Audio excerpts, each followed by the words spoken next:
amasso o pão. Você morre ou você come.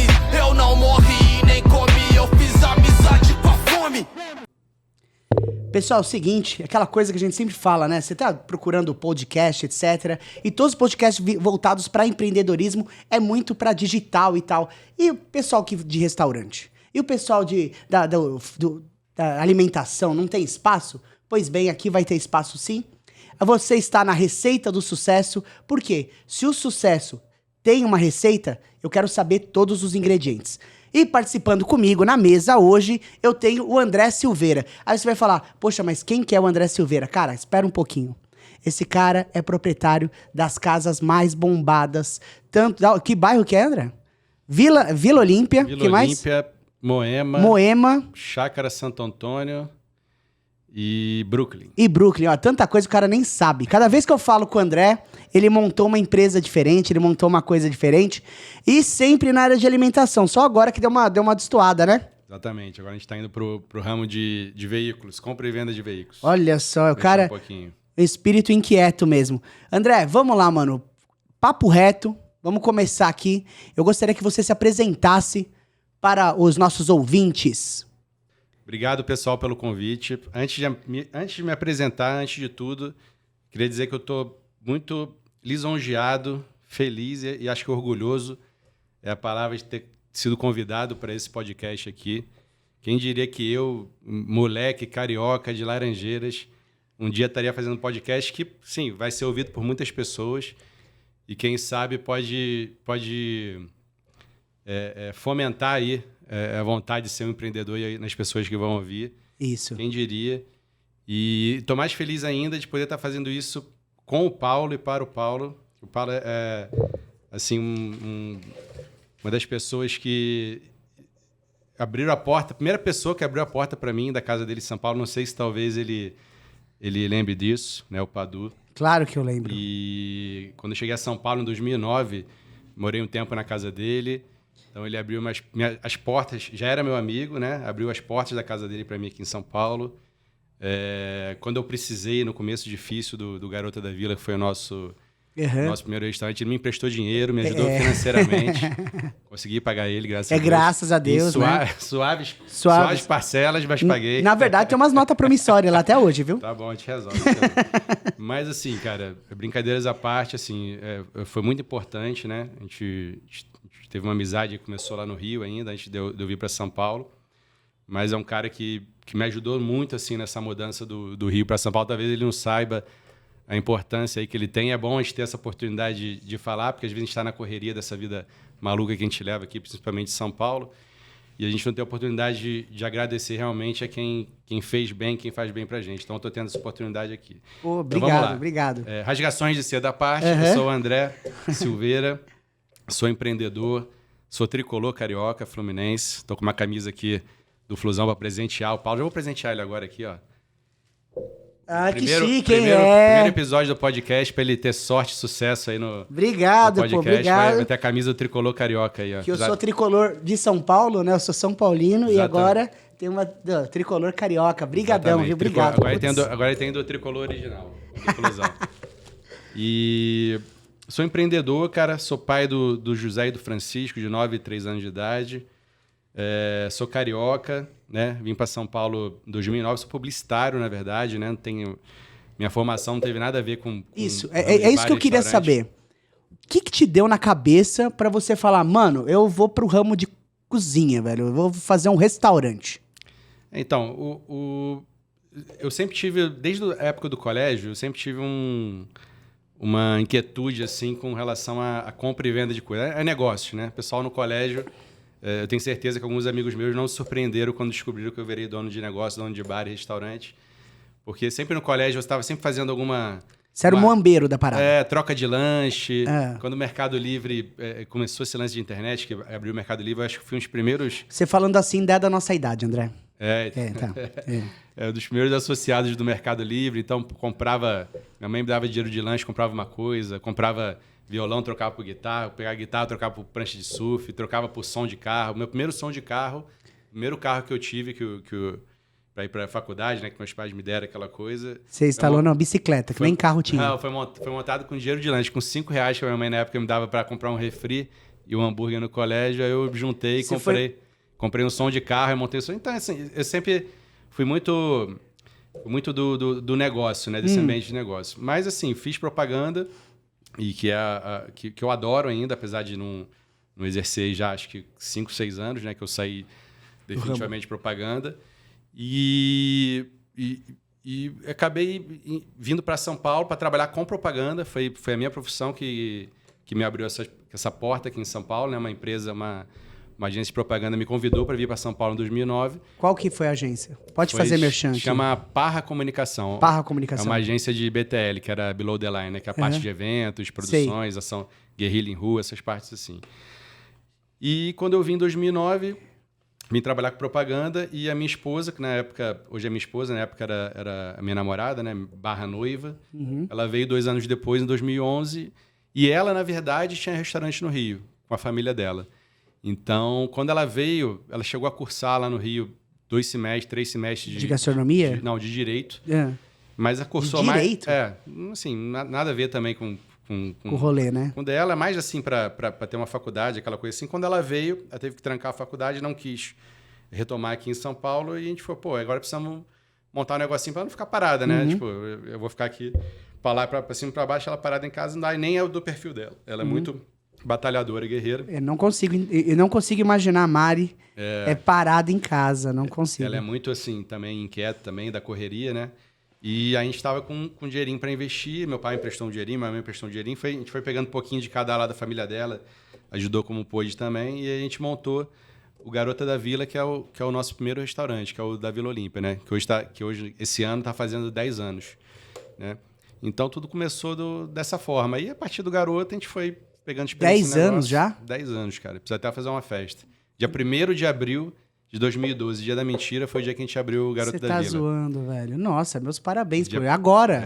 Exatamente. Aconteceu, legal. Porra, parabéns, velho. Precisamos fazer uma festa para comemorar. E foi esse o início, assim que eu acabei vindo para São Paulo, né?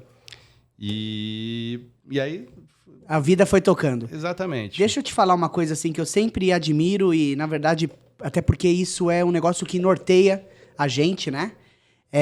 Eu acho que é impossível falar do Padu sem falar da Tati, e é impossível falar do André sem falar da Mari. Sempre que eu vejo, vocês estão na correria, vocês, assim, parece que são... É um acorde, sabe? São notas similares e tal, mas um conjunto da obra fica fantástico. Eu queria saber o seguinte, até pro pessoal que tá ouvindo a gente, saber a importância que tem de alguém do lado pra apoiar, pra, sabe, te dar... acreditar nas suas loucuras. Aí eu quero saber o seguinte, qual que é o seu papel no casal, além de apanhar, claro, e qual o papel dela? Tá ótimo. Então, realmente a gente faz hoje a gente vê que a gente faz uma dupla boa, né? Até a gente descobrir isso, a gente brigou. Demorou muito. Bastante, rasgamos... quebramos muito pau, na verdade, né? Mas assim, a Mari, ela sempre foi mais o operacional. Ela é o motorzinho da casa ali. Ela resolve, ela entra e vê alguma coisa que não está indo a contento, seja na parte da cozinha embaixo, um garçom que está mal posicionado, uma coisa que está desorganizada, que não está saindo no tempo, ela vê, entra lá e resolve. Então, ela é muito do operacional. Eu, até pela formação publicitária, eu sou muito mais do marketing, não só marketing assim, na essência da profissão, fazer uma campanha Instagram, um anúncio, Facebook e tal, mas como do marketing com o próprio cliente, né? A própria clientela, que é uma parte muito importante, assim, o relacionamento... Você vai lá para atendimento? Com o cliente. Então, assim, eu sou muito mais do linha de frente com o cliente, de criar um relacionamento, de fazer uma brincadeira, do cara gostar, de ressaltar aquele espírito carioca das casas. Todas as nossas casas ela tem uma pegada, tanto na decoração, quanto no nome, quanto no cardápio, de ser uma casa carioca. A gente tenta misturar o melhor do Rio com o melhor de São Paulo. E quando o cara, por exemplo, vai no caixa lá, vai falar comigo no salão, ou vai no caixa pagar uma conta para mim, que geralmente estou lá perto do caixa, ele fala comigo, vê que eu sou carioca, então tem aquela chancela do que a gente está vendendo, né? Isso é uma coisa muito bacana, assim, que os próprios clientes falam que das nossas casas, que eles veem muita verdade nas nossas casas, assim, porque ele entra, vê a decoração do Rio, vê uma prancha, vê o uma foto da família Grace, vê a camisa do Fluminense, é tudo relacionado ao Rio. Quando ele vai comigo e fala comigo no caixa, ele fala, porra, você é que é o carioca? Pô, eu vi que tudo aqui é do Rio, que legal. Esse é tricolor, porque eu vi que tem um negócio do Fluminense ali. Então eu dou aquele respaldo pro que a gente tá vendendo. É muito importante. E ali por trás a Mari vai fazendo o negócio andar, sabe? A cozinha tá demorando um prato, um petisco. Quando você vê, ela tá lá em cima, tocando os caras. Faz isso, faz aquilo. E o negócio vai misteriosamente... Vai fluindo. O negócio flui. Então a gente tem mais ou menos essa divisão aí de tarefas dentro das sociedades. Sabe um negócio que eu percebo muito em relacionamento? É que normalmente um dos dois é o motor e o outro dos dois, e o outro, né, óbvio, é o volante. E o que eu percebo, assim, em vocês é o contrário. Né? No meu, eu acredito que eu sou o motor e a tática é o volante, sabe? Eu tenho muita potência, entrego muita coisa, tal, etc. Só que se eu não tiver a tática, eu ando com muita velocidade para qualquer lugar. Sabe, tipo, sai fazendo uma renca de coisa. Ela dá o direcionamento. Ela dá o meu direcionamento. Legal, e eu vejo que de vocês é meio que o contrário, né? Exatamente. Mas é uma parceria, na verdade, que, graças a Deus, tem rendido bastante frutos aí. E é uma parte importantíssima. É importante quando ela ouvir, pra ela se sentir orgulhosa também. Foi lembrada. Agora, aqui você falou uma coisa que eu anotei, que eu achei muito legal. O melhor do Rio e o melhor de SP. O que é o melhor do Rio? Então, na verdade, o que a gente tenta passar do Rio de Janeiro é aquela coisa que o próprio paulista, né, e paulistano, assim, ele tenta fingir que não gosta, mas ele gosta do Rio de Janeiro, que é aquela malemolência, que é aquela coisa mais descolada do carioca, daquela coisa do beber em pé, de você ir para um bar de chinelo, aquela coisa mais... Acho que é descolada mesmo, que seria a palavra. Aquela coisa que a praia... Estava discutindo isso semana passada com um cliente também, né, falando isso.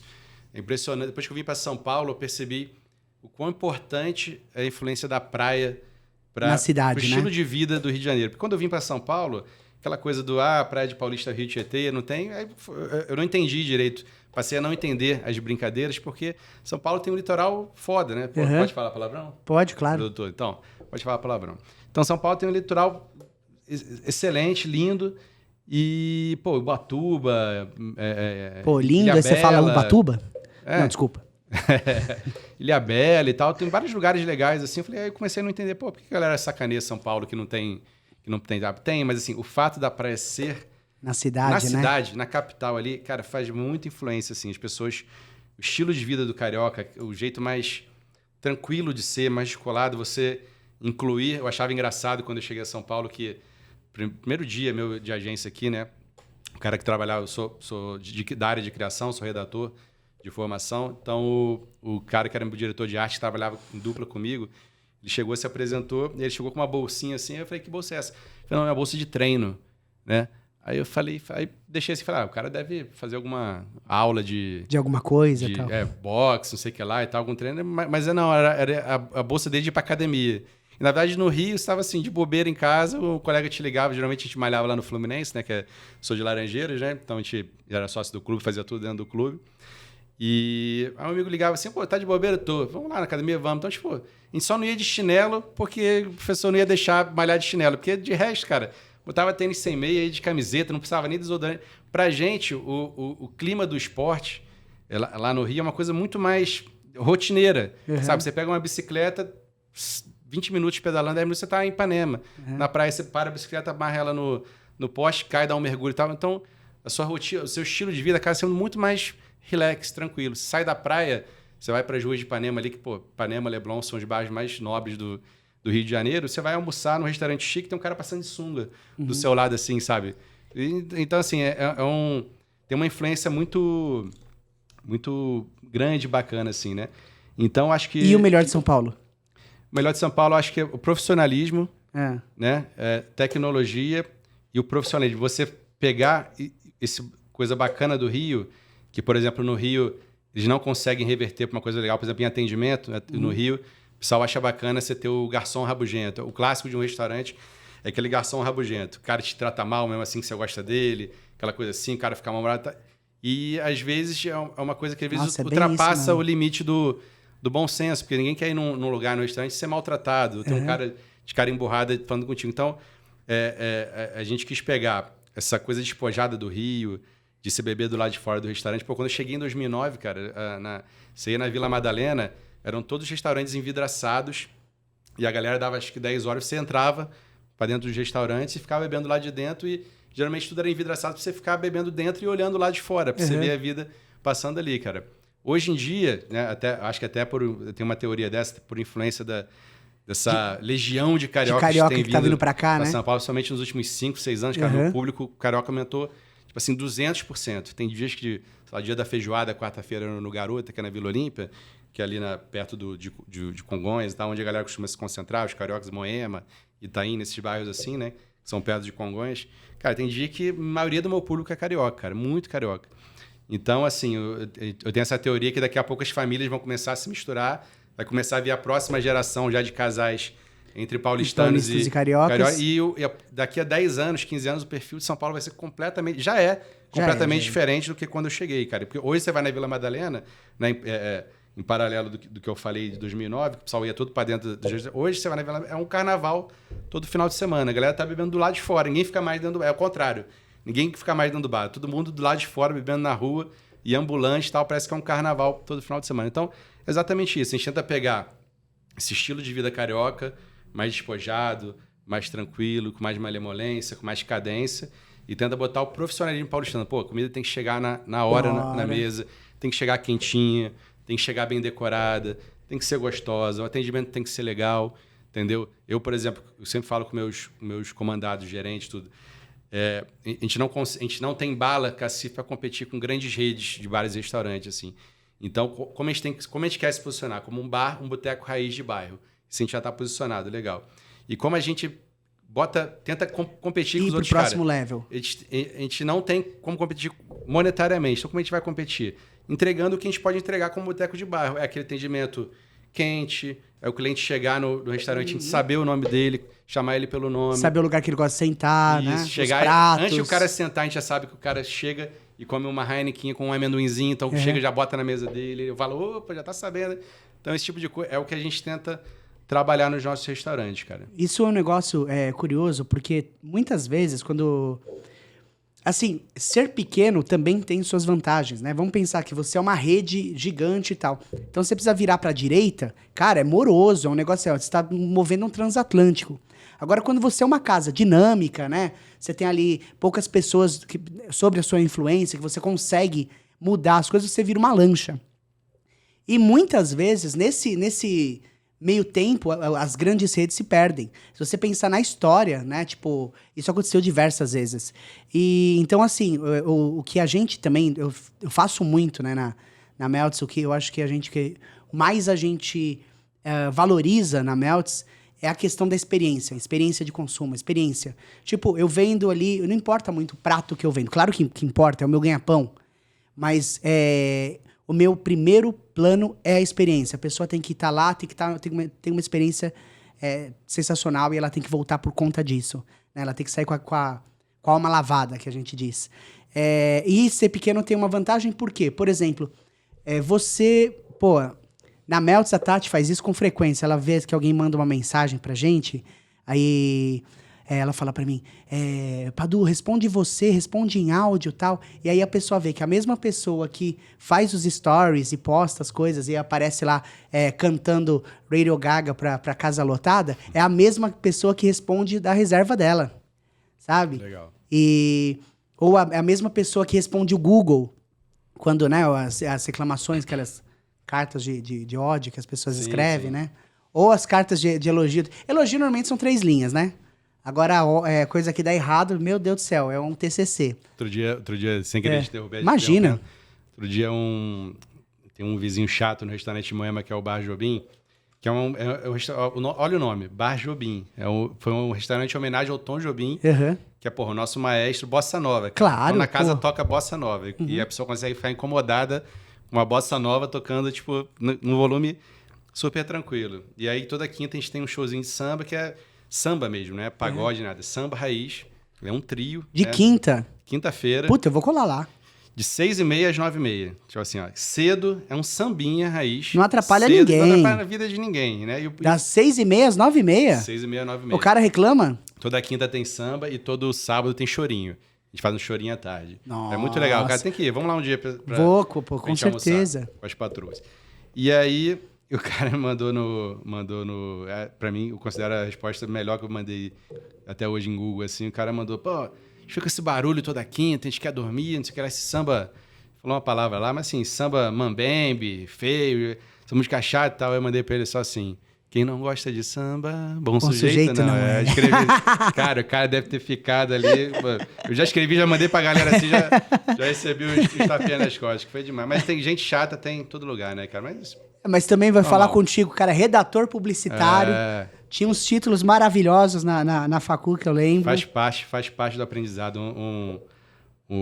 Uma coisa que a gente fala bastante, assim, principalmente em reunião de equipe, é um dos ditados...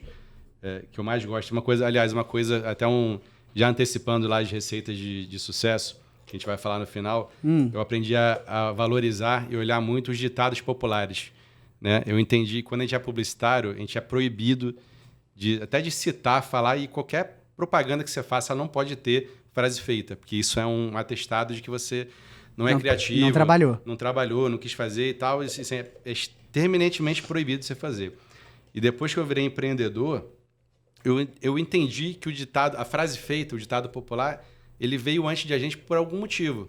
Porque alguém já viveu aquilo, e já passou por aquilo, e fez o ditado, e aquilo caiu no gosto popular, porque é uma verdade. É uma certa verdade, né? Então, isso até é questão da crítica, né? Independente se ela está correta ou se está errado, são esses xaropes, esses haters, né, de internet, que não põe a cara, né? Vai lá só para sacanear e não põe a cara. Exatamente. É uma coisa muito importante. A gente aprende muito com as críticas, né? Isso minha primeira dica de receita de sucesso, assim, é aquele ditado que diz: o elogio corrompe e a crítica constrói. Isso eu uso, cara, quase todo mês eu falo isso para algum funcionário meu, ou tento passar para algum cliente, ou passo para algum amigo que está abrindo um negócio, ou passo para amigos em geral, porque eu acho um ditado muito importante, cara. Você não parar na crítica, nem se incomodar com a crítica. Porque o tapinha nas costas, seja verdadeiro, seja falso, isso vai sempre acontecer. Olha, pô, esse prato tá ótimo, pô, parabéns. E se você parar no parabéns e achar que você está fazendo o melhor trabalho do mundo por conta daquilo, você se limita e você não vai crescer mais. Enquanto a crítica, né, tem muitos haters, mas tem muita crítica, no Google principalmente. Eu bebo muito da fonte de crítica no Google, porque geralmente as críticas que tem lá são críticas que são verdade, entendeu? Então, geralmente as coisas que eu olho lá que são críticas construtivas, eu falei assim, puta, cara, eu pensei nisso. Fui lá no Garoto da Vila um dia, fui lá no Jobim, fui lá no Chacrinha, e o banheiro tava com um respingo de urina no chão. Eu falo, putz, cara, sabia que eu tinha que ter chamado para dias com bastante reserva, tinha que ter uma pessoa só para limpeza, que é uma coisa importante, porque às vezes você faz tudo certinho, mas o banheiro que tá sujo, a pessoa vai lá e fala assim, puta, cara, não tive uma experiência, a questão da experiência que você falou, né? Não tive uma experiência legal no banheiro. Então, por causa de você fez tudo certo a noite inteira, tava com o petisco quentinho, o atendimento foi ótimo, a música tava no tom, né? Mas a pessoa foi ao banheiro, usar o toalete, estava sujo, e ela vai sair com uma experiência ruim do seu restaurante. Então, assim, geralmente o que eu vejo de crítica no Google é uma coisa que eu já sabia e eu cometi a falha de não resolver a tempo. Então, tem muita coisa positiva. Então, assim, é uma coisa que eu falo para a galera, uma sugestão. Você quer crescer? Preste atenção nas críticas. Preste atenção nas críticas que você recebe. Filtra ela, vê assim, deixa eu ver se esse cara aqui está falando alguma coisa que faz sentido. Se fizer, tenta corrigir. Para o próximo que vir, ele não ter essa experiência ruim. Então, basicamente isso. Uma coisa que você falou aqui que eu achei legal, que eu me lembrei de um caso que aconteceu, só que sabe quando você lembra da história, meia história? Você não lembra o dia, não lembra quem foi, não lembra não sei o quê, e você lembra mais ou menos o que aconteceu, mas o que importa é a mensagem, né? Era um rapaz que ele pulava salto em vara, né? E o pessoal sempre pulava de frente, na época, sempre pulavam de frente. Ele já era campeão mundial. E aí ele pensava assim, toda hora que eu tô pulando de frente, dá um problema sério, o meu joelho bate na vara, não dá, eu derrubo a vara. Eu acho que o melhor jeito de pular é entrando de costas, né? Aí o cara entrar de costas na vara fica muito ruim, mas é o seguinte, aí ele pegou e mudou o jeito, começou a correr e tal, posicionou a vara e tal, e aí ele foi péssimo, e ele não conseguia nem índice para se classificar para as competições júniores, assim. Só que ele não desistiu. Passou uma Olimpíada e ele pulando desse jeito, perdendo. Até uma hora que ele achou o jeito, E ele mudou o esporte. Tipo, se o recorde olímpico era 2 metros e pouco, ele foi pra 5. Entendeu? Tipo, a partir daquele momento que não pulasse de costas, tava fora do esporte. Então, eu acho que é mais ou menos isso, que quando você fala assim de... ele já era campeão mundial. Ele poderia ter se acomodado. Ele poderia ter falado, não, meu, já faço o suficiente. Por que eu vou querer fazer mais? Só que ele, como espírito inquieto, ele via que, por também já ser campeão mundial, ele já tinha uma leitura que ele queria competir contra ele mesmo. Ele sabia que ele podia chegar naquela marca novamente. Então, eu acho que essa que é a parada.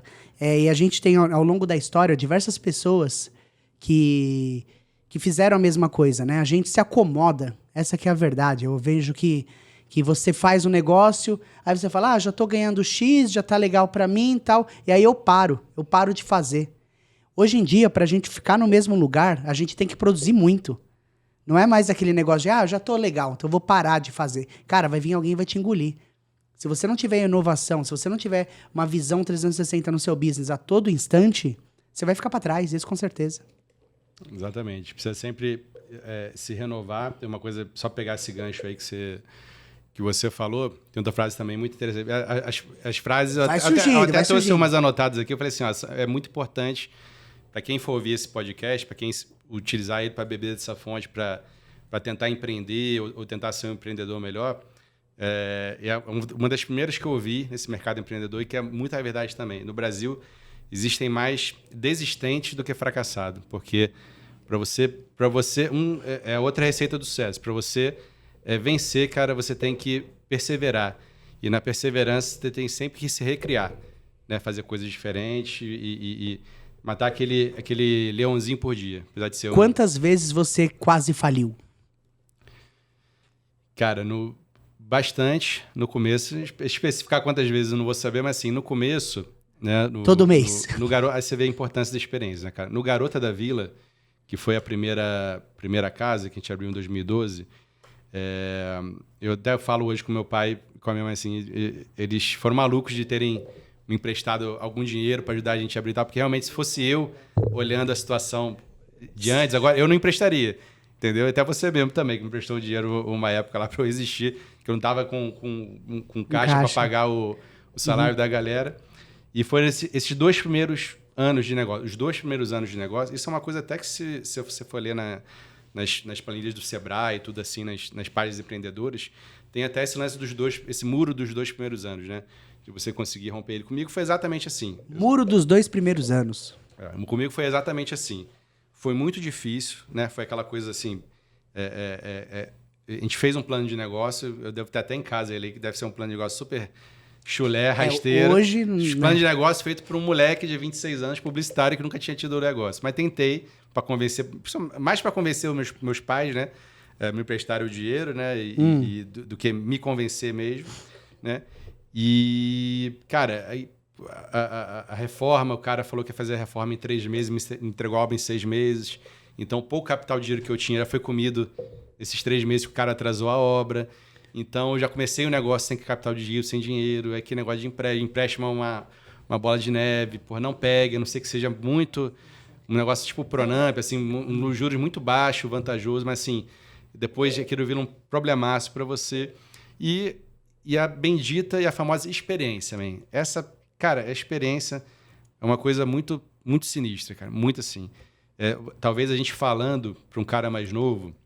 O cara que tá querendo empreender agora. Então, hoje eu com 39 anos, na beira dos 40, né? Eu falando algumas coisas para a pessoa talvez não queira ouvir, ou talvez ela tenha que bater a cabeça dela no muro para ela aprender e pegar a experiência dela. Mas quem puder ouvir e tentar não bater, vai ganhar um tempo excelente. Cara. Se hoje eu abrisse um negócio com a experiência que eu tenho, como eu já abri o Jobim e o Chacrinha lá em 2017, já com menos experiência, mas já com alguma experiência, né? Pudesse abrir agora, com a experiência que eu tenho, eu gastaria metade do dinheiro que eu gastei abrindo o Garoto da Vila e, cara, teria sucesso em metade do tempo, entendeu? Hoje eu teria, se eu pudesse abrir lá em 2012 o Garoto com a experiência que eu tenho hoje, eu acho que hoje a gente teria uma rede de 10, 20 lanchonetes, porque a experiência... Mas são coisas, cara, que você tem que viver. Você tem que passar, né? Você tem que passar e você tem que viver. Ou você tem que aprender, que é uma coisa também importante, é ouvir as pessoas mais velhas. Cara, sabe quem deu as melhores dicas para mim no começo? Eu não ouvi meus pais, cara. Meu pai e minha mãe são daquela geração. Meu pai vai fazer 80 anos esse ano, minha mãe 70. São da geração antiga, geração concurso público. Meu pai trabalhou 35 anos na Caixa Econômica, minha mãe 30, se eu não me engano. Se conheceram lá, inclusive. E, pô, tenho muito orgulho disso. É uma coisa da característica da geração deles. Né? Se entrar numa empresa, trabalhar a vida inteira numa empresa, etc e tal. Coisa já um pouco diferente da nossa e muito mais diferente da geração Não, YouTuber. hoje, Agora, 6 meses a pessoa trabalha e já tem que ser gerente. Exatamente. E, cara, o meu pai, apesar de nunca ter tido negócio, nem a minha mãe, eles me davam dicas que, cara, eu não queria ouvir. Tem uma vez até que eu tava mais chateado, falei, pô, pai, mas você nunca teve negócio? Vai ficar me dando dica e tal. E ele ficou chateado. Mas depois, cara, a coisa ia lá e acontecia o que ele falava.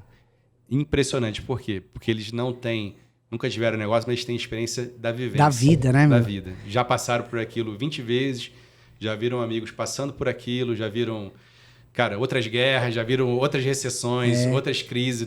No Brasil, que a gente tem uma crise por ano, né? Já viram 32 crises e tal. E eles me falavam, toma cuidado com isso, fica mais no seu negócio, toma cuidado, olha essa tal pessoa, sabe? O negócio é seu, fica lá mais dentro. Às vezes tem que delegar, às vezes você mesmo tem que tomar cuidado do seu... E, assim, várias outras dicas que eu falo assim, puta merda, cara, meu pai me falou aquilo, minha mãe me falou aquilo. E eu não prestei atenção, bati a cabeça e tive que remar para reverter o negócio. Então, voltando à sua pergunta, os 2 primeiros anos foram muito difíceis. Eu gerei 2 anos no vermelho, no Garota da Vila. Até você conseguir. Trabalhando sem colocar dinheiro, até que, milagrosamente, em 2015, a coisa começou a ir dando certo, né? Foi melhorando. Aí eu larguei, uma coisa importante também, eu conciliava a agência com Garota da Vila, porque eu tinha medo de largar minha profissão. E o salário me ajudava ali quando Claro, é o conforto, né? E aí eu tinha medo de largar a minha profissão. E aí até que eu tomei a coragem e larguei. Falei, cara, eu investi um puta de um dinheiro aqui, peguei dinheiro emprestado com meus pais, peguei no banco e eu tenho que fazer esse negócio virar, porque se esse negócio falir, eu vou passar minha vida inteira pagando pro banco e pros meus pais. O que você falou, André, sobre esse negócio de você acarretar, né? De ficar tendo que pagar esse negócio pro resto da vida. Ou seja, ou esse negócio dá certo, ou esse negócio dá certo. Isso. Eu acho que esse é um dos ingredientes fundamentais pro sucesso. Não ter plano B. Se você tem plano B, você não se dedica 100% ao plano A. Você não entra de corpo e alma no negócio falando, vou fazer tudo que é possível, tudo maluco, tipo, sabe, tudo que precisar, eu vou fazer pro negócio dar certo. Né? Então, é muita vontade, né? A pessoa entrar realmente de corpo e alma no negócio. Agora eu quero passar um desafio pra você. Manda. Seguinte. Dos nossos ouvintes, tem uma galera que vai querer montar um negócio no ramo de gastronomia, no ramo de alimentação, e essa pessoa só tem R$2.000. Então eu quero que você entre para essa situação. Você tem R$2.000 e você tem que montar alguma coisa em comida. Valendo. É difícil, pô. 2.000 assim, você pode montar até com 10 reais, né? Mas 2.000 o que eu faria é um sonho meu. Né? Na verdade, não sei se você já sabia disso ou não, acho que não, mas é um sonho meu. Um dos maiores sonhos é ter uma rede de espetinho de rua. Porque eu já conheci... O primeiro lugar que eu jantei em São Paulo, em 2009, quando eu cheguei, né? Depois que eu saí da casa do Padu, conforme eu falei, eu fui morar em Moema, na Vida Roxinol. É o primeiro dia que eu estava em casa, que eu olhei assim, cara, saí da casa dos meus pais, tem um AP aqui, meu, de um quartinho pequenininho, mas, pô, meu aqui... E aí eu preciso jantar, não tem nada na geladeira. Aí eu falei, desci, vou ver algum lugar, vou andar por Moema para conhecer, né? Aí eu cruzei na praça da igreja Nossa Senhora Aparecida, tinha um cara que tinha um espetinho de rua. E o investimento dele ali, talvez tenha sido um pouco mais de 2.000, porque ele tinha uma fiorinha, até hoje tem, uma fiorina, ele botava uma churrasqueira dentro, um isopor de cerveja, um isopor de refri e abria numa esquina. E o cara tava lotado quando eu cheguei, assim, comigo, e acabei virando... Sou amigo dele até hoje, chama Chico Grill, se quiserem seguir no Instagram. É o Chico Grill, o espetinho do Chico, é churrascaria céu aberto, que ele diz, né? E, cara, eu acho um tipo de negócio... Tanto que a gente abriu agora o Calçadão do Espeto, que é uma casa de espeto, Só que é um espaço locado, teve reforma, teve tudo, um investimento bem maior que 2 mil. Mas se eu tivesse 2 mil na mão, eu investiria numa churrasqueirinha. Ia pra calçada. Pegaria um espetinho e ia pra calçada. Porque, cara, hoje, né? Vou até abrir uma coisa que ele me falou aqui, né? Muitos anos depois, 6, 7 anos depois, tava até um tempinho sem ir lá, já tinha mudado de ponto até. Eu fui no Chico Grill e tava lotado numa sexta-feira, quente, assim, aquela sexta-feira de verão. Ele com a esquina lotada. Ele tava meio chateado que tinha brigado com o irmão, né? São 4 irmãos, 2 mulheres e 2 homens. E eles trabalhavam em dupla. Uma dupla trabalhava segunda, terça, quarta e quinta, e outra sexta, sábado e domingo. Né? Então, vocês trabalhavam 3 dias por semana, cada dupla, mais ou menos ali cada dupla, né? 3, 4 dias. E ele estava chateado que o irmão tinha saído, tinha montado uma loja, não tinha chamado ele e tal. Ele falou, pô, André, meu irmão é maluco. Pô, a gente tem uma mina de ouro aqui. Ele falou, Chico. Aí ele falou, por mês a gente chegou a faturar 40 mil reais limpo. 40 mil reais. 40 mil, vou falar mais perto do microfone para vocês entenderem. 40 mil reais limpo, líquido, num espetinho de rua. Porra. Trabalhando 3 dias por semana. Porque de lucro? 40 mil de lucro? Lucro, líquido. Não faturamento, lucro líquido. Tá. E nessa noite que eu estava lá, ele me falou, ele confidenciou que estava chegando perto de 1.000 espetinhos vendidos. 1.000. Né? Isso em um dia? Um dia, numa noite. Caraca! Porque ele chegava 8 horas da noite, saía 3, 4 da manhã. Só trabalhava na parte da noite. E aí quando ele me falou, sabe quando alguém fala uma coisa para você e você perde o foco assim? Você ficou olhando pro horizonte, ele conversando comigo, né? Chorando as pitangas aqui do irmão dele que tinha abandonado ele. E eu fiquei com aquela conta na cabeça. Falei, cara, 1.000 espetinhos, né? E nessa época, eu sempre fui atacadão fazer compras, né? Sempre fui eu que fiz as compras do restaurante, eu e a Mari.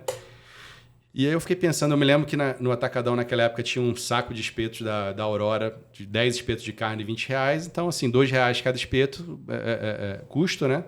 Eu falei, cara, se esse cara, ele faz o próprio espeto dele, então deve ser um custo mais barato ainda. Mas vamos dizer que ele fosse preguiçoso. Mas às vezes é mais, né? Às vezes ele faz porque ele quer manter um padrão, né? Eu acho que nesse caso não. Mas, enfim, vamos considerar o valor de R$2, né? Tá. Na época ele vendia o espeto a R$4,50, hoje é 7, 8. Ele vendia a R$4,50. Aí, vamos facilitar a conta, vamos botar R$4. Comprou por 2 lá no atacadão, vendeu por 4. Então ele ganhava líquido R$2 por espeto. Se ele vendeu 1.000... naquela noite, ele saiu numa sexta-feira, que ele chegou às 8 da noite, saiu às 2, 3 da manhã, ele saiu líquido no bolso, com R$2.000 só de espeto. Líquido. Ele saiu para trabalhar, voltou com 2 pau para casa líquido, só de espeto. Aí você é churrasqueiro também, né? Sou. Parrilheiro. A gente sabe que num churrasco a gente come um espeto, toma 1, 2, uma 3 cerveja. cervejas. Come um espeto, come 1, 2, 3, 4 cervejas. Come outro espeto, come... Então assim, esse cara ganhou 2 pau líquido em espeto. Imagina na bebida. O cara tirou na bebida. Que bebida que tem o maior markup, né? Porque bebida também tem um negócio que a bebida não exerce. Você não precisa fazer. Né? Tipo, já tá lá, já pega e pronto. Você não tem perda. Tem, mas você tem que ser muito, muito negligente para perder bebida. Então, assim, é muito mais fácil, muito mais simples de você conseguir lidar com isso. Exatamente. Então, sua recomendação é: compra uma churrasqueira. Compra um saco de carvão e compra os espetinhos e vai pra calçada. Eu sou bem prático. Eu não sei se nesse momento você esperava alguma dica mais empreendedora. Mas essa dica, assim, mas vamos dizer, eu falei pra você R$2.000. Uma churrasqueira, uma parrilha legal, assim, tipo parrilha, tá? Mas vamos... você vai comprar uma churrasqueira da hora com R$700. Ou menos. Menos ainda. Da hora. Sim. Vamos chutar pra cima, 700 pau. Saco de carvão, 8 quilos, tá R$30, R$32. 32, mais ou menos. Isso, beleza, do bom, né? Não aquele que vem só farelo. Beleza, você vai precisar de uns 4 na noite. Tá, não.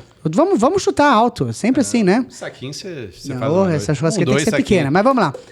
Espeto, tudo bem? Beleza, e o resto do dinheiro? Você entendeu o grande lance aqui? Porque as pessoas, elas ficam procurando motivo para não fazer as coisas. E às vezes as pessoas que estão ouvindo a gente nesse exato momento, ela tá procurando motivo para não empreender, mesmo ela ouvindo alguma coisa sobre empreendedorismo. E você acabou de mostrar aqui, por dados, por números, você falou a expectativa e tal. É óbvio que para esse rapaz estar vendendo tudo isso agora, ele teve lá atrás um momento nebuloso. Isso. Ele teve também os dois anos de muro. Ele teve... imagina quantas vezes que ele tava lá cheio de espetinho comprado, aí choveu e melou o negócio dele. Perseverou, não desistiu. Perseverou, não desistiu e as coisas vêm. E a gente fala muito disso, né, André? A gente tava comentando isso no começo. Quando a colheita vem, né? Porque assim, o que acontece? A gente passa, você falou, que nem eu falei, pô, você me agradeceu, obrigado por ter me chamado, tal, da hora. Eu falei, eu só te chamei porque você está colhendo. Senão eu não ia te chamar. Se você não tivesse o sucesso que você tem hoje, pô, proprietário do Chacrinha, proprietário do Bar Jobim, em Moema, o Chacrinha na Chácara Santo Antônio. Chácara, isso. Garota da Vila, Vila Olímpia. Agora acabou de lançar, curiosamente ou não, o Calçadão do Espeto. Tá vendo? E vou inaugurar também esse aqui, tá? A Band Veículos, ó, ele acabou de me mandar aqui. Então, quer dizer, é um baita do empreendedor, é um cara que com certeza tem muita coisa a somar com a gente. E ele passando as lições, o que ele fez e o que ele faria hoje. E isso não pode dar motivo pra gente, pelo menos, não pensar diferente, né? É claro que problema vai vir, o problema vem de graça, né? Só que o problema tem que melhorar. Sabe, essa semana teve o dia do hambúrguer, né? Na Melts. Cara, show de horror, né? Lotou a loja, pedido pra caramba, tipo, mais hambúrguer do que eu poderia pensar. E aí o que aconteceu? A gente tava com a loja lotada. Sabe aquele prato que entra, que quebra a cozinha? Sei. Entrou um provolone à milanesa. Tem que parar tudo pra fazer um negócio completamente diferente. Aí entrou um provolone à milanesa. A gente tava na hora, eu tava com 70 hambúrgueres na casa, na linha, entrou um provolone à milanesa. O rapaz que tava na fritadeira ficou puto. Falou, pô, não acredito, não sei o quê. Aí eu peguei e falei pra ele assim, eu tava na chapa, né, que esse dia eu gosto de ficar na chapa. Aí eu falei assim, Léo, vamos pensar ao contrário. Vamos pensar ao contrário. É o seguinte, a gente, nesse momento, a gente tá bebendo uma cerveja, a gente acabou o dia, a gente tá bebendo uma cerveja e a gente vai falar assim, lembra aquela vez, tava lotado de coisa, ainda entra a porra de um provolone empanado pra gente fazer? Aí ele, nossa, que da hora. E ele deu risada. E aí você tira a pessoa do ambiente, já coloca a pessoa no momento de celebração. E quando, de fato, a gente bebeu pelo sucesso que foi na noite, teve um gosto de vitória muito maior, sabe? E essa que é a parada. Então, hoje, as pessoas te ouvindo, vendo o cara de sucesso, o cara realizado que você que é claro que você não parou por aí, mas é um cara que eu admiro demais, senão não ia te chamar. E eu sei também que eu tô conversando, isso é engraçado, que isso aqui vai ficar gravado. Daqui a 5 anos a gente vai ouvir esse episódio, tomando uma cerveja, e vai falar, puta merda, você lembra disso, velho? E a gente sempre vai falar, nossa, como a gente falou bosta. Né? Porque a gente vê os papos que a gente tinha antigamente, já falava bosta, imagina agora. Então, quer dizer, a gente vai passar a vida falando bosta, porque a vida é assim mesmo. Mudar de opinião é uma arte, né, cara? Você tem que ir evoluindo, né? Vou pedir desculpa aqui. Imagina. O Paulinho falou a Band Veículos. A Band Veículos é a primeira promoção que ela tem, né? Foi aberta 3 semanas atrás. E quem sabe dela é a Mari, que é minha esposa, eu, e agora o Paulinho e a Tati, que é a esposa dele. E agora meu pai, que ele vai ouvir esse podcast, vou pra saber, ele vai ouvir e vai me ligar no momento seguinte, me tirando o couro, falando, pô, você não sossega, menino, pode ficar abrindo essas coisas, fica arrumando ideia, mas é isso, cara. Assim, a gente vai vendo as oportunidades e principalmente assim, pelo menos é o meu jeito de empreender, né? Cada um tem o seu jeito, isso não existe regra, né? Cada um tem sua experiência. A vida é legal por isso, são experiências diferentes, cada um vai crescendo de maneira diferente. Mas para mim, eu empreender com alguma coisa tem que estar relacionado a prazer, né? Então assim, eu jamais, por exemplo, abriria um restaurante vegano, porque eu não tenho nada, apesar de saber que é um mercado que cresce muito, cada vez tem mais pessoas procurando. O pessoal vai lá e pede opção vegana? Hambúrguer vegano. Pouco. A gente se posiciona bem como uma casa mesmo de corte, de carne e tal. Mas assim, eu jamais abriria, porque eu fico imaginando, recebendo um cliente na porta, falando, vamos comer uma saladinha aqui, e não é do meu perfil. São coisas que eu não gosto, assim. Mas carro, uma coisa que eu sempre gostei, aquela coisa de você descer, sempre morei em prédio, né? Você descer domingão para lavar o carro com seu pai no prédio, leva o baldinho, aí meu pai ficava responsável por lavar o carro, eu era responsável por passar aquele pretinho na roda, que o pessoal chama, né? Silicone na roda, né? Eu adorava, ganhava o meu domingo fazendo aquilo e tal. Então, o carro é sempre uma coisa que eu sempre gostei, né? Comprar carros antigos, reformar, né? Tipo, e eu falei assim, pô, quando tiver a oportunidade, vamos abrir. E eu acabei abrindo com um cliente meu do Garoto da Vila, que frequentava lá. Eu vi o carro passar todo dia, parar o carro lá na frente, um carro diferente na frente do restaurante. E eu tomei coragem e falei com ele, porque, pô, tem uma fábrica de carro, cara, o que é? Você sabia que ele mexia, né? Ele riu e tava falando, não, eu trabalho autônomo, né? Compro e vendo carro autônomo, tenho meus clientinhos e tal. Já fui diretor de um grupo grande aqui de São Paulo da Fiat e tal. E eu falei, pô, você nunca pensou em ter sua loja? Ele, aquela coisa do empreendedor versus quem nunca teve uma loja. Ele falou, não, tem aquelas coisas, tem que alugar, tem contador, tem que não sei o quê. Aí uma coisa que é muito difícil para ele, pra gente é uma coisa corriqueira, entendeu? Tipo assim, eu olhei assim e falei, pô, o que tá falando? Contador? Isso é normal, já era, beleza. Isso a gente resolve. Um seguro-fiança, não, já tem o Porto Seguro ali, estalo o dedo, minha corretora da Porto Seguro cospe um seguro-fiança pra gente. E eu falei com ele, e aí ele sumiu uns 3 meses da loja. Quando ele voltou, ele me chamou assim na mesa e falou, André, ó, aluguei a loja, é do outro lado ali da Bandeirantes, na direção aqui da Rua do Garoto, só que do outro lado da Avenida Bandeirantes, aluguei, você tá dentro, porque você me encheu o saco, agora você tá dentro. Eu falei, vambora. Nem vi, o aluguel era baratinho, fiz as contas ali rapidinho, vi que se a gente não vendesse nenhum carro no mês, que não vai acontecer... Você conseguia bancar? A gente consegue bancar, bota ali como se fosse um boleto de carne ali, de negócio, aí não boleto de carne? Então é um valor interessante. Se fosse um boleto de alface... Pois é. E aí abrimos, cara. Tem 3 semanas e é isso. Estamos indo. Mais uma... Se Deus quiser, mais uma fonte de renda aí pra família. Eu não acredito que você faça isso por renda, mas tudo bem. Agora, vamos lá. Um negócio que você falou aqui, empreendedor, a diferença do empreendedor da pessoa normal. Que o empreendedorismo parece que é um mosquito que te pica e aonde você vai, você vê oportunidade, né? Não sei se você é assim. Tati, eventualmente, a gente tá andando pela praia, Guarujá e tal, não sei o quê. E aí a gente vê uma lojinha lá fechada, escrito aluga-se. Aqui eu montaria um negócio pra vender traíra ou pra vender, peixe de Mártex, né? Pra vender não sei o quê com... folha de bananeira, sabe assim? Passar uma receita purê de banana da terra, umas paradas assim.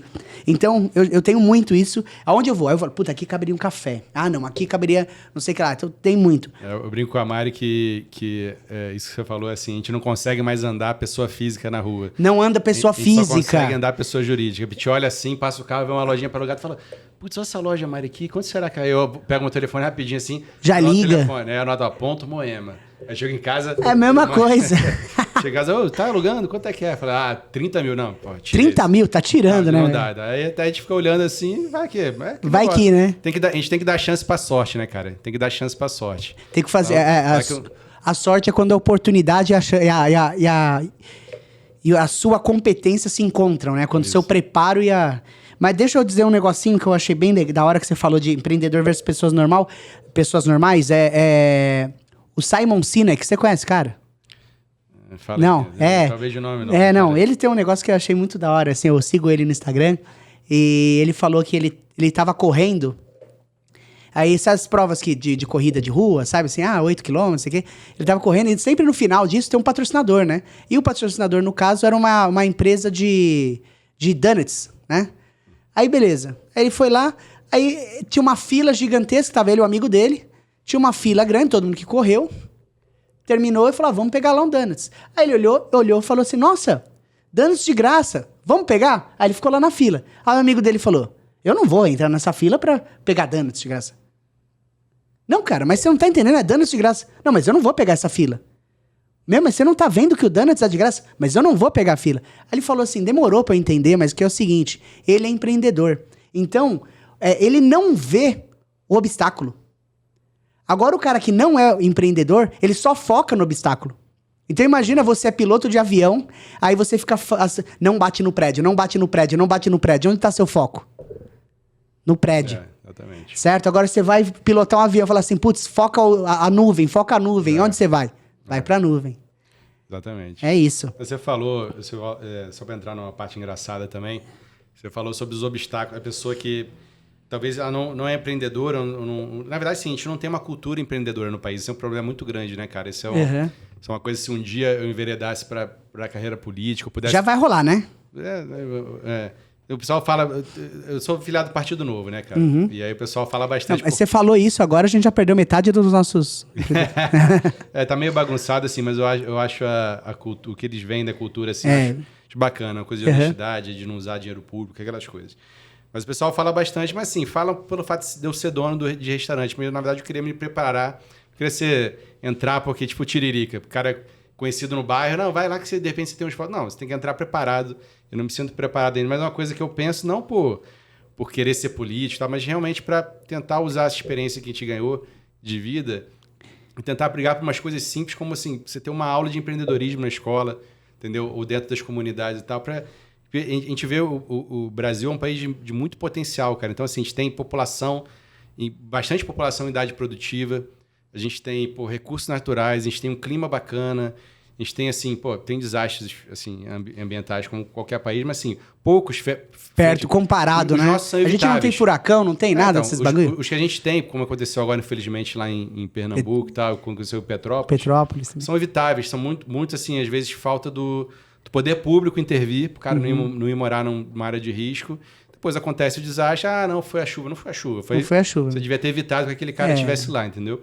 Mas assim, então a gente tem um país com muita potência, cara, e a gente não aproveita a potência, né? Por conta das coisas que a gente já sabe de corrupção e tal. Mas eu estava falando sobre a questão da pessoa que só vê os obstáculos. Isso são coisas engraçadas, né? A parte... eu falei que um dia eu vou escrever um livro ainda sobre maneiras de ser roubado nessa vida, né? Mil umas maneiras de você ser roubado nessa vida, porque isso é uma coisa engraçada da parte do empreendedorismo, né, cara? Como quando você resolve empreender, como quantidade de gente que tem te puxando para baixo, e uma ou duas, como foi o Paulo, como foi o André, que é meu gerente hoje no Garoto da Vila, o próprio Maciel, que foi meu primeiro gerente no Garoto da Vila, que me ensinou muita coisa de bar e restaurante, hoje é meu gerente em Moema. São pessoas que te ajudaram ali a crescer, te deram força, te ajudaram ali no início, né, no início, na parte física ali mesmo, no pau, né, na pauleira do dia a dia. E ao inverso disso, quantas coisas te coloca para baixo, cara? Aquela coisa assim de quando você faz um pedido na Ambev, o entregador da Ambev que vem e vem te trazer 10 caixas de cerveja, se você não olhar uma caixa por uma, ele mete uma garrafa vazia de cerveja ali no meio. Então, se ele percebe que é uma casa que não olha, você depois vai pegar as caixas de cerveja, tem um monte de cerveja vazia. Os caras trocam no caminhão cerveja vazia. Né? Pela cheia, exatamente. Joga no meio, tampa. E se você não pegar... E hoje o que a gente faz? Hoje não. Eu já peguei com água. Então, barril de chopp com água. Barril de chopp com líquido azul. Você tá zoando. Cara, 2 ou 3 vezes no Garoto. Barril de chopp com líquido azul. Trocava o barril, você ia tirar pro cliente e saia um líquido azul na chopeira. Os caras param um caminhão em determinado lugar, trocam o barril...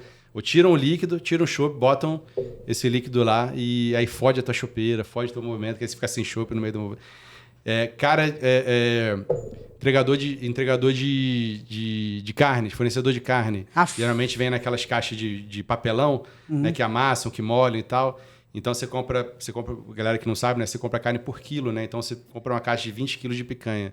Uma picanha tem em média 1,2 kg, 1,5 kg, então vem, sei lá, 17, 18 peças de picanha numa caixa. O cara vai lá, mete a mão por dentro da caixa, amassa, tira uma. Se você não chegar e pesar na sua balança, o cara te roubou uma picanha e você nem viu. Acontece demais. Cara, já fui roubado por cliente que vai no restaurante, leva decoração. O copo é relativamente até normal, né? Mas já tive pessoas que levaram decoração do bar, quadro, flores, quadro que estava no banheiro. Ai, que absurdo. Já tive uma vez muito tempo atrás, 3 amigos que sempre iam lá, trabalhavam lá perto do Garoto, iam sempre no bar, uma hora eles me chamaram na mesa e falaram, André, posso falar contigo? Falei, vou, claro. Aí fui lá falar com eles. E ele falou, eu vou só te falar isso, porque a gente vem aqui direto, desde o começo do bar, né? E eu não quero me meter no seu negócio. Falei, fudeu, né? Aconteceu alguma coisa. Lá vem. O cara viu um rato em algum lugar, viu o cliente distratou e tal, o garçom distratou o cliente e tal. Ele falou, ali tem uma reserva, e tinha uma reserva do outro lado do salão, aquela reserva de mais 60 pessoas, todo mundo em pé, e uma mesa no meio deles ali que apoiava ali os petiscos, bebida. Falou, eu já vi uma moça lá botando 2 ketchup dentro da bolsa. E aí era porque a Heinz tinha acabado de chegar no Brasil e a gente já usava, né, para ter uma referência de qualidade, ketchup Heinz e mostarda Heinz. Então a pessoa foi lá para roubar um ketchup Heinz e uma mostarda Heinz dentro do restaurante, né? Que absurdo. Aí eu agradeci ele, mas eu falei, cara, como é que eu vou lá? Primeiro que eu não posso fazer isso, mandar a mulher abrir a bolsa, é proibido. Segundo assim, como é que eu vou lá, né, me indispor com 60 pessoas que são amigas dela, né, por causa de um ketchup que na época custava 5, 6, 7 reais. Entendeu? Então, assim, tem sapos que você tem que engolir e pensar assim, deixa eu botar essa solução aqui na mesa, né? Se eu fizer isso, vai acontecer isso. Se eu fizer isso, vai acontecer aquilo. É realmente, assim, muita coisa que te coloca para... Isso, assim, Eu tô falando das coisas do dia a dia, assim. Não vou nem entrar em mérito de imposto, de tributação, de imposto que, cara, infelizmente, você pagar 100% certinho, a casa não vira, né? Às vezes você paga mais de imposto que a casa retorna para você, entendeu? Então, assim, se você seguir o regime tributário, você não vira. Né? Então, o sistema tributário te empurra... Você está sempre no super simples, né? Se você está aumentando o faturamento, você abre outra empresa para continuar no super simples.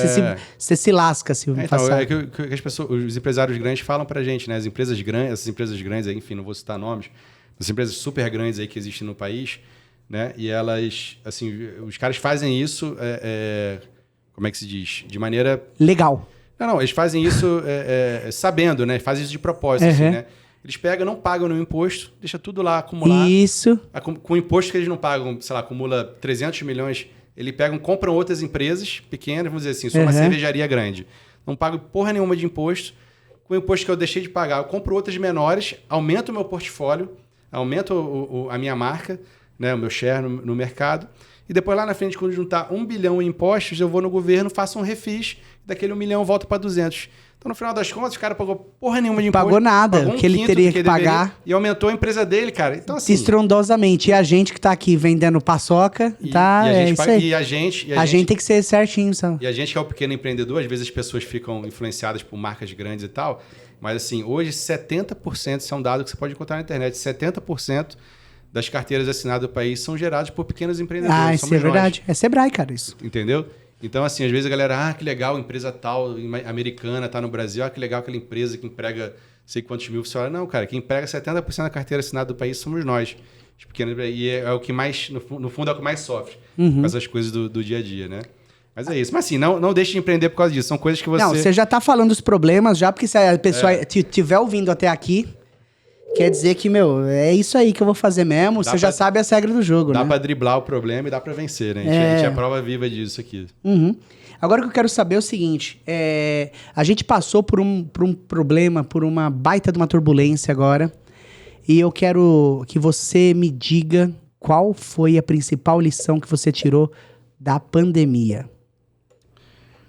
Cara, a pandemia, assim, é complicado que não dá nem para botar no mesmo pote da crise, né, cara? Não foi uma crise, né? Foi uma coisa completamente que ninguém... Foi avassalador. Cara, ninguém poderia esperar. Mas, assim, hoje as pessoas me perguntam, falam, às vezes vão no restaurante, muita empresa que ainda está em home office, que está voltando agora, e os clientes antigos vão lá no restaurante, me perguntam, cara, que alegria em ver que você resistiu e tal, né? E não só resistiu, como...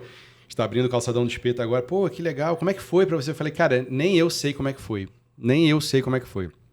A gente viveu um dia de cada vez. Né? Eu me lembro... Hoje me dá nervoso, cara. Fico arrepiado quando eu me lembro daquele negócio das lives, né? Que a gente achava que ia ser o negócio... cara, fica tranquilo. Nunca na história da humanidade o mundo fechou tudo. Então, assim, vai ser uma semana, 15 vai estar de boa. A gente vai estar de volta. Então, assim, o que eu fiz? Peguei uns bife ancho em casa, um chorizo. A gente foi lá, aí começou aquelas porra de live de Bel Marques, de não sei quem, de Ivete Sangalo. E quando eu me lembro, eu falei assim, cara, eu lá no comecinho da pandemia, achando que ia durar 2 semanas e tá 2 anos depois ainda falando. E vão levar isso até as eleições, porque eles querem usar... querem usar isso como... Exatamente. Já podia ter parado já podia de ter falar, encerrado, não? E estão querendo levar por causa das eleições, mas enfim, tá... Então, assim, foi muito difícil, cara. A gente tem comércio de rua, a gente vive de público, né? Então, você ser obrigado a fechar foi uma coisa muito difícil. De uma hora para outra... E obrigado a pagar o aluguel. Exatamente. Nosso faturamento foi a 0 durante 4 meses. A gente fechou, me lembro como se fosse hoje, né? Dia 21 de março de 2020, a gente fechou. A gente só foi reabrir, né? Naquele negócio de fase... laranja, vermelha, reabre com 30%, até tal horário e tal. Reabrir, assim, entre aspas, né? Poder funcionar um pouquinho no dia 29 de junho. 29 de junho. Então, assim, foram finalzinho de março, abril, maio, junho. Foram quase 4 meses fechados, cara. Uma loja que depende ali do faturamento diário, né? Teve um estudo depois, esse pessoal de economia, vendo cada segmento de mercado, assim, quanto tempo tinha de fôlego para aguentar. Acho que o bar e restaurante era 1 mês e 10 dias. A gente ficou 4 meses fechado, né? Todos nós, né? Você, inclusive.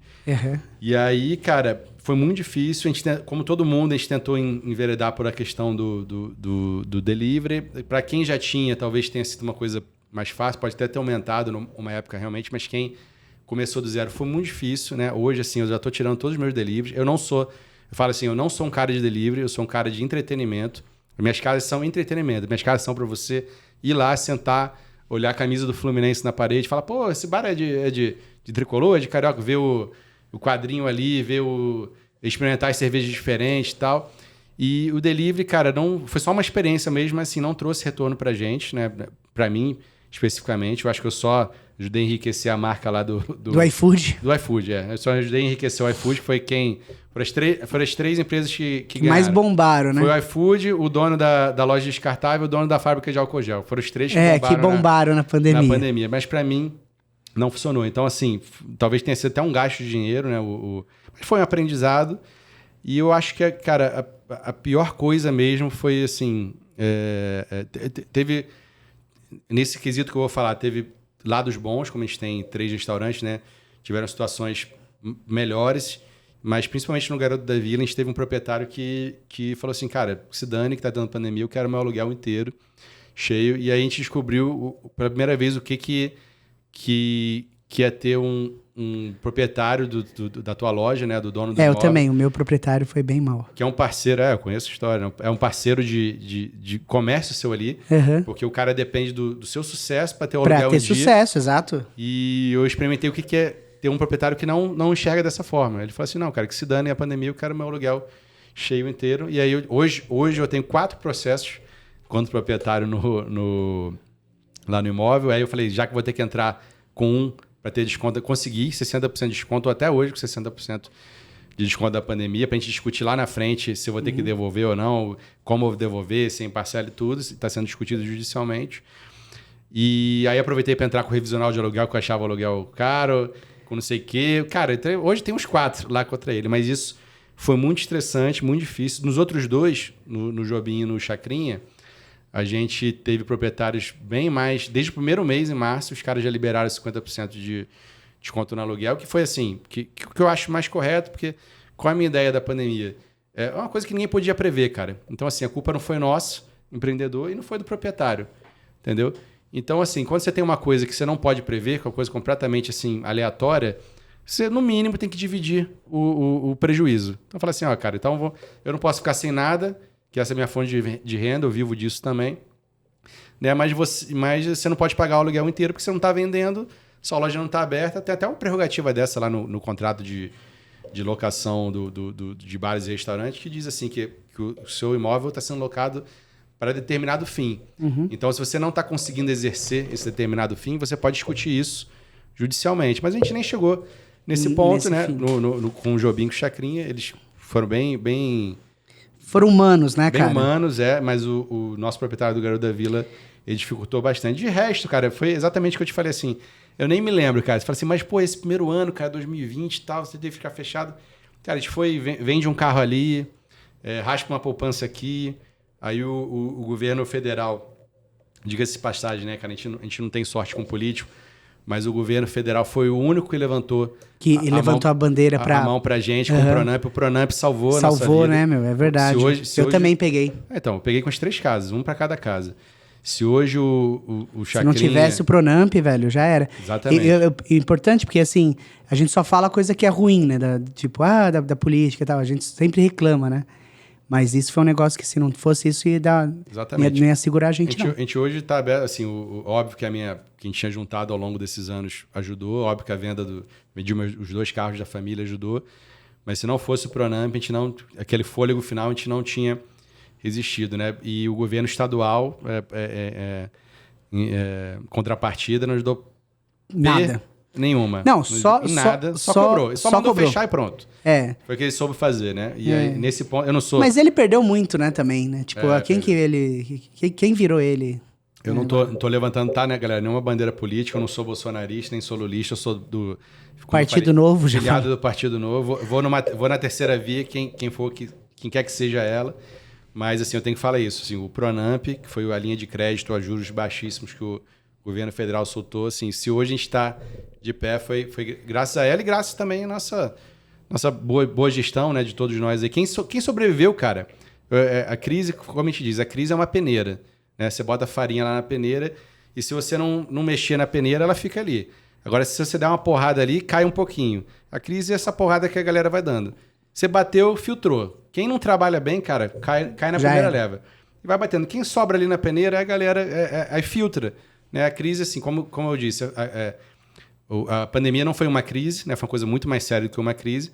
Mas a gente encarando por esse lado é uma peneira, cara. Quem trabalha bem, fica. Né? Quem trabalha mal ou tá bambeando ali, não consegue segurar. Tá nadando pelado, vai nessa. Vai no correnteza. Não, isso é fato. Agora eu quero fazer, talvez, a nossa última pergunta, tá? Vai acabar, pô? Tá... já vai acabar. Tão gostoso. Amor. Tá da hora, né? Tô até pedindo mais uma cerveja já. Tá. O que você fez de errado? Se você pudesse voltar hoje e responder assim, tipo... de uma forma sucinta, o que você fez de errado? Você vai falar, seu filho quer empreender, qual recado você passa pra ele? O que você fez de errado que você não quer que ele faça? Assim, eu vou voltar numa coisa que eu falei que eu acho importante lá no meio da conversa. Eu acho assim que o erro, né, o elogio corrompe e a crítica constrói. Eu acho que o erro, né, usando assim a crítica como um erro, ele é importante para você aprender. Tem erros que você tem coisas que realmente você tem que viver, aprender na vivência ali, na experiência. Né? E acho isso super importante. Assim, é importante, tem pessoas que erram e persistem no erro, e tem pessoas que erram e aprendem com o erro. Aquela piada da casca de banana do português. Saiu de casa, tinha uma casca de banana, escorregou.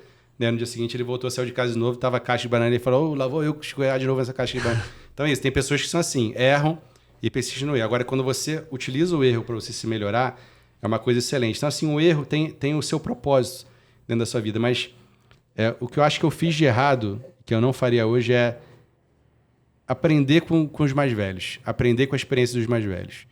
E quando eu falo mais velhos, não é só a história do meu pai e da minha mãe, que me deram várias dicas, eu não quis ouvir, achando que não teria valia a dica deles pelo fato de eles nunca terem sido empreendedores, mas eles viveram, né? E a experiência de vida, independente se a pessoa tem uma carreira diferente da sua, a experiência de vida, cara, é muito parecida assim para todos nós. A gente passa pelos mesmos problemas, cada um no seu segmento, mas são os mesmos problemas com pessoas, com funcionários, com isso, com aquilo, de legislação, etc. E talvez se eu tivesse ouvido um pouco mais os conselhos dele, eu teria um caminho um pouco mais fácil. E eu falo isso hoje, já tive diversos amigos que empreendedores, né, que viram, graças a Deus, o nosso crescimento, resolveram abrir coisas também de, cara, várias coisas diferentes, seja de loja de bolos, a loja de estética e tal, amigos que empreenderam também.